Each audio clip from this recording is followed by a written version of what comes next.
All right. Good morning. Good morning. Looks like we still got a few more seconds before it officially becomes time. There we go. There's There we go. AC Cruz. It's not a show until AC shows up. Of course. Hey, AC, in the comments, type in if you've ever been to a Waffle House. I'm curious. So yeah, this topic is going to be a little bit different, a little unique. There you go. So AC Cruz, what are your thoughts on Waffle House? Just give me like a short and sweet summary. What are your thoughts? For me? So this topic is definitely for AC. Lucas is here. There's Lucas. Lucas, good sir, have you ever been to a Waffle House? Let us know. There we go. Good. All right. AC Cruz has spoken.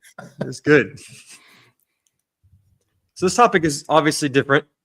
Everyone who's listening and watching, this topic is pretty different, but there is a point to it. There is going to be a Christian connection that I was able to create that I definitely have found throughout my life.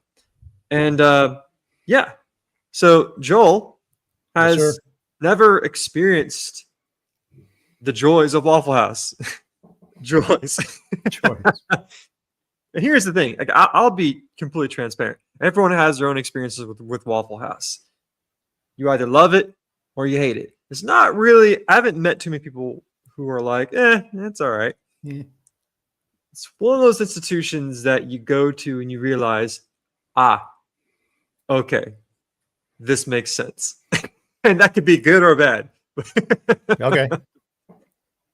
But Joel was tasked with some homework, and he had to watch a few videos explaining Waffle House, the business, the social impact of it, and the geographical impact of Waffle House. So, Joel, before I play some videos, what were some of your initial thoughts or key takeaways from what you've learned about Waffle House? Well, it confirmed one of my suspicions in that in those videos that you sent, one of the things that came up was don't worry about the health and safety rating. That doesn't count here, because every time I drove, like if we visit the Midwest or wherever, I drive by one, I'm like, it doesn't look real. There's something about it, something about the signage, something about the thing. It's just like, it doesn't come across like, the Ritz-Carlton or whatever, Right. It seems to be just, hey, come in, we'll slop down something and, don't worry too much about anything else but this waffle we put in front of you. So, Lucas is, let's see, what did he say? They're talking about waffles have over 2,000 years of history. However, waffles are an integral part of American history. I'm not a waffle guy. I'm really not. Neither am I. I'm a pancake guy. I'm not a waffle guy either. But guess where I love going to when I need that certain fix, that certain scratch that no other place can scratch? Waffle House. Waffle House. Now, I can go on a whole rant on why I love Waffle House, but rant away. Go ahead. We got a half an hour. Let's start with the numbers. Let me just show you the raw numbers. Okay. So right off the bat, there is over 2,000 locations of Waffle House in America, 25 states with a Waffle House, 932 cities with a Waffle House. On average, it brings in about $1 billion of revenue each year. And that was from 2023. And over $1 million of revenue per location. And I have a map here. It's an old map, but it's unique though. This is Waffle House by density. Now, this is done in 2012. But you see that massive tower? Yeah. That's Atlanta, Georgia. That's their headquarters. All right. And one thing about Waffle House that's so unique is whenever a certain location is doing really well, do they expand the building? No. They keep it the same small size and they build another one right across the street. I have seen it time and time again. You could be on the highway, on one end, Waffle House. On this end, another Waffle House. All right. And again, I can go on and on, but there's multiple facets to what makes Waffle House such an American icon. But let's just get into it. Let me just show you a quick, beautiful little short video that covers all aspects of what makes Waffle House unique. Here we go. People go to great lengths to eat at Waffle House. Loyal followers ride motorcycles across the country, choreograph dances, or simply show up and order the same thing every day for 50 years. Waffle House is so enduringly popular that the chain serves 341 strips of bacon, 238 orders of hash browns, and 145 waffles every minute. And so many eggs that 2% of all those produced in the US for food service end up on a Waffle House plate. But as anyone who's eaten at Waffle House quickly discovers, it's not actually the waffles that draw people in. So what sets the Southern favorite apart from other chains like Denny's and IHOP? You gotta do the Waffle House when you come to the age term. It's only right. Happy birthday to the Waffle House. Oh, thank you, see? Waffle House isn't exactly pushing any culinary boundaries. But from the waffles to the hash browns, all the food is cooked to order exactly how you want it. Over the years, the chain has devised some quirky ways to make its food as consistent as possible. It's got its own secret language. Smothered, covered, chunked, diced, peppered, capped, topped, and country. Which is code for different toppings on hash browns like onions, ham, jalapenos, and melted cheese. They also have a complex system that servers and cooks use to mark plates. Servers place condiments in specific positions on a plate to indicate to the cook how exactly the customer wants their order. For example, jelly placed on the left side of the plate signals that the eggs are to be cooked over easy. The sheer amount of love for Waffle House has turned it into an iconic pop culture touchstone. Hi, welcome to the Waffle House. May I take your order? Day on Judge Faith. A trip to the Waffle House ends in a battle between best friends. We don't come here expecting the French Laundry. This is better than the French Laundry, man.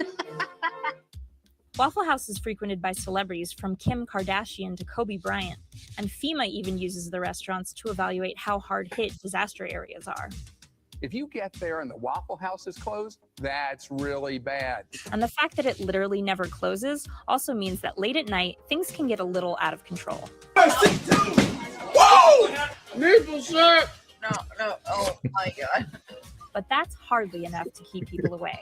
It's the same type of stuff I can make at home, only I don't have to make it. I don't have to go to the store to get it. I just like it, man. I've been born and bred in Atlanta, so this is a part of our culture. Yeah. You know what I mean? I've been getting the same thing to eat for like 12 years. Yeah. Like they know my order. Like when I walk in, my coffee and my Coke are ready to go. So For better or for worse, you'll always get exactly what you order at Waffle House. And for us in the South, it's a fixture, 24 hours a day. Now, there's multiple things in that, but before I go on my soapbox, what things in this video stood out to you, Joel? It's a lot like In-N-Out Burger here, especially with the codes, the secret. Like In-N-Out has a secret menu, right? You know, that you can just kind of know because you know, and it's the same thing. It's just like a loyalty to it. The only difference I would say is In-N-Out serves the best hamburger you've ever had. It doesn't sound like Waffle House sells the best waffle or best breakfast you've ever had. It's just, they built a culture around it, and it's very customer focused. And like, well, Waffle House doesn't specialize in one thing. It's one of those environments where Waffle House never said they were a farmer's market. They never said that they were a 5-star Michelin star restaurant. I'll tell you what though, after a Michelin star chef has worked his entire shift and gets off at 3 a.m, where does he go? Waffle House. Guarantee it. And here's the thing about Waffle House. This is the kind of place where you can see the people making your food. It's not hidden, tucked away like at IHOP or Denny's. You know exactly what's happening right then and there. Now, to be fair, yeah, sure, that cook might be a convicted felon, but you know what? He makes the best dang omelets you've ever had in your entire life. He makes the best hash browns you've ever had in your entire life. All right. When you go to Waffle House, you're not going there for a a French cuisine with butlers. No, you go there because you're hungry. That's it. You go there because you're hungry, and yet you might get a show. You might not get a show. It might be dead. You might see a fight break out. But man, those grits are outstanding. Dinner and a show, right? Or breakfast and a show. And so the thing is that there's the cultural element to Waffle House, right? And that is obviously subjective. People may love it, they may hate it. But there's another side to Waffle House that a lot of people don't know about. And this is what raises the bar for me when I see them as a business and as a company. They kind of touched on it for a few seconds in that previous video. But this video does a much better job at showing how Waffle House steps up where no one else does. This is the National Hurricane Risk Index from the U.S. Federal Emergency Management Agency. This is all the locations of Waffle House. Notice anything? Yep, Colorado is America's Eden. Also, Waffle Houses get hurricaned a lot. Also tornadoed, flooded, scattered, smothered, and covered. But even so, they rarely close, and when they do, it's not for long. Time and again, the glorious and resilient House of Waffle reopens, even stays open, in conditions that bring its neighbors and competitors to their knees, serving you 3 a.m. bacon when the power's out and your house is underwater. But how? In short, logistics and grit and grits. If you're not familiar with Waffle House's game, let me introduce you. One August weekend in 2011, Hurricane Irene pummeled this whole area, knocking out power to 22 Waffle Houses. By Wednesday, 21 of those were open. In 2017, Hurricane Harvey flooded hundreds of thousands of homes in Houston and East Texas, doing $125 billion total of damage. Want to guess how many of Houston's 34 Waffle Houses were closed 2 days after the storm made landfall while the rain was still pouring? Just 4. And by the time the storm passed, when the city still looked like this, they were all open. Waffle House is so resilient that the U.S. government uses their closures to plan their relief efforts. That's not made up. This is a completely true fact. Look it up. He'll go into great detail, but the federal government, for the most powerful country in the world, FEMA, literally has a Waffle House index. They use Waffle House because of their efficiency, because of their military logistics. FEMA is able to tell how bad a certain region has been hit by natural disasters based on if the Waffle House is open or closed. I'm not making that up. Here we go.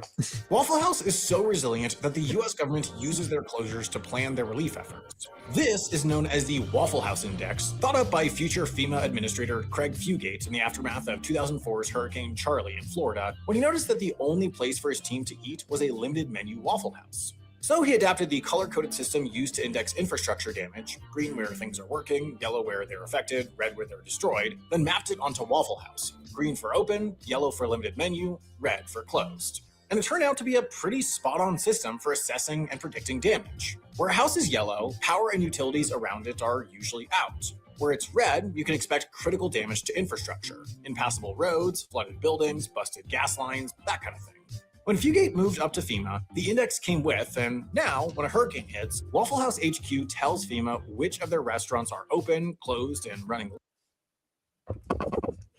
Think about that for a second. The Waffle House HQ in Atlanta literally has a 24/7 command operations center, and they tell FEMA what to do. Just think about that for a second. Yeah. Our federal government is based on Waffle House when it comes to emergency management. Light, which FEMA pairs with more objective data like wind speed and known power outages to answer questions like, which places need the most help? How are we going to feed emergency responders? And the ever critical, can I get a Texas bacon cheese stick melt and a side of waffle? So there's more to it than just that. But the point I'm trying to make is Waffle House doesn't just have a unique cultural influence. They don't just have a unique economic influence with how much money they bring in every year, but they have a national impact. Well, I'd say mostly national impact. And here's another thing, another fun fact. whenever a Waffle House gets into the yellow category or red category, and their workers have to focus on their families, other Waffle Houses will send what they're called jump teams. They send other people from other Waffle Houses to come in and help keep that local spot open. They literally have a playbook in every single Waffle House detailing what to do in case of every type of situation. They have a menu. If you have no running water, they have a menu. They have a menu for that. If they have no power, they have a menu for that too. It's the more you dive into this, the crazier it gets.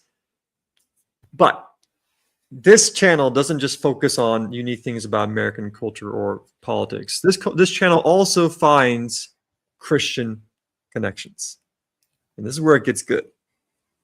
So before I get into that really quick, again, Joel, what are your thoughts when it comes to the national impact that Waffle House can have? Well, it's the kind of the American way. Americans can govern themselves, really, and leave it to the people, leave it to private enterprise, and they'll come up with a way. They'll come up with a system that's better than a big government program. FEMA, here's a huge government bureaucracy, right? But they,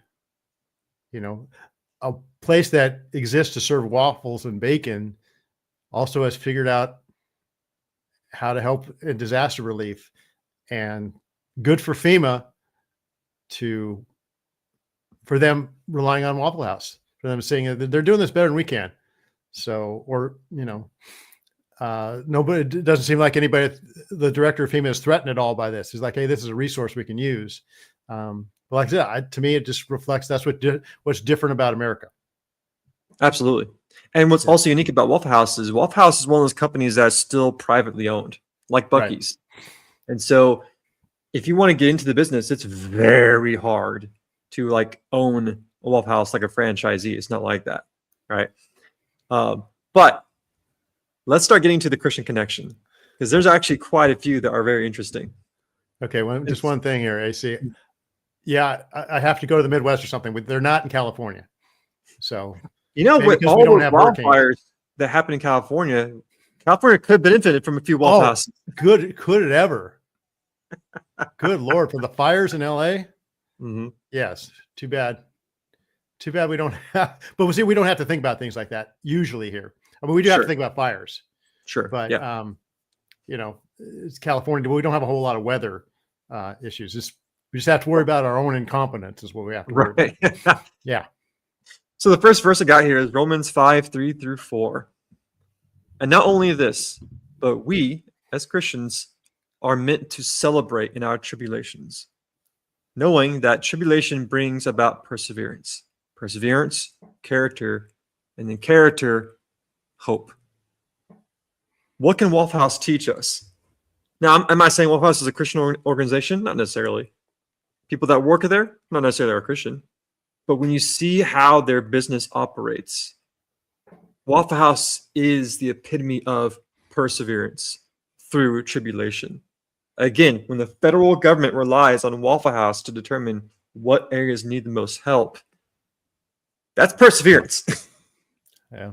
So we as Christians need to be like a Waffle House and persevere and endure and keep moving forward. The next connection, the selfless service side of it. The fact that Waffle House HQ gets volunteers from other locations as jump teams to go into the worst case scenario and help those communities. Yeah. This is Philippians 2:3-4. Do nothing from selfishness or empty conceit, but with humility, consider one another as more important than yourself. Do not merely look out for your own personal interests, but also for the interests of others. Now, keep in mind, this verse isn't just for fellow believers. This is for everyone around you. Don't lose your faith. Don't lower your standards. But at the same time, people around you need help. It's part of our responsibilities as Christians to do what we can to show that love, that humility, and that selflessness. And lastly, this is my favorite one. Matthew 5:14 through 16. We are called to be, we as Christians are called to be a light into the world. A city set on a hill that cannot be hidden. We are not supposed to be putting our light under a basket or keep it hidden. We're supposed to go out there and shine our light. But here's the kicker. If you are a light amongst other lights, what's the point? Nothing's gained from that. The way you be that light is to go into the darkness, to go into those areas that have not seen the light. And what's one of the best areas you as a Christian could possibly minister, that could very easily share the gospel, that could be that example? Waffle House. What's the one place that's always open, that is always going to have somebody there who will listen to you, or they can listen, or you can listen to them? If you want to start a ministry and spread the gospel, what's a great way to do it? Go to Waffle Houses. You never have to worry about them being closed. Right. So, obviously this is a fun topic, but those are just a few examples of that Christian connection to Waffle House. And obviously there are jokes. There are negatives to Waffle House. I'm not saying it's perfect. But the jokes kind of make it better. You go to Waffle House, you know where you're going to see. You might get great eggs, awesome hash browns, and phenomenal bacon. It might be a quiet night. Or you might see cops run in and arrest a guy at gunpoint. Who knows? Yeah, you might have to brush the cigarette ash off your eggs over easy, but yeah, right. I'll tell you what, though, those Waffle House employees, on average, they are paid better than most fast food restaurants at that same level. But you don't want to mess with those employees, though. I can't prove this, but I'm willing to bet you anything that those employees know self-defense to a certain point, because they have to deal with crazy situations. Yeah, especially the night shift. I would not want to be the night shift. Overnight shift. Especially in like a major city. You're definitely going to have a higher chance of issues in bigger cities. Yeah. But those are all my overall thoughts. That's my rants. But again, I want to finish off with your thoughts, because you're new into this world. What are some lasting things that have stuck with you about the House of Waffle? It seems to value people. Like I said, I don't know if it is a Christian organization, but in the South, I saw a funny video a while back. It was a take on the Twilight Zone, and it was called the Cattywampus Zone, and it was on the South. It was this site that does funny things about the South, right? Mm. And this lady's at a bank and she has to wait in line, and she said, I wish people in the South weren't so slow, or they weren't. And all of a sudden, all of a sudden everybody in the South has no time for anything, right? And she says, "Hey, Mom, give me a call." So, she just text me. It was like, because the South is so people focused, and they still haven't lost, culturally, they still haven't lost the priority that the people in their lives are, the most important thing. And so that reflects on, Chick-fil-A started in the South too, right? Right. Yeah. And in Georgia, actually. Yeah, in Georgia. So Chick-fil-A was very, their prices are outrageous, right? True. Yeah. And they used to stand for good Christian principles, but it's still the same thing. Hey, we're going to give you those white Chick-fil-A and In-N-Out and Waffle House sounds like they have the same philosophy. We're not going to offer you, tacos and, all things like Jack in the Box does. We're not going to have all this, keep introducing new items. We're going to do one thing. We're going to do it really better than anybody else. Or we're going to do it all night and we're going to do it more affordably. And we're going to create an atmosphere that everybody wants to come to.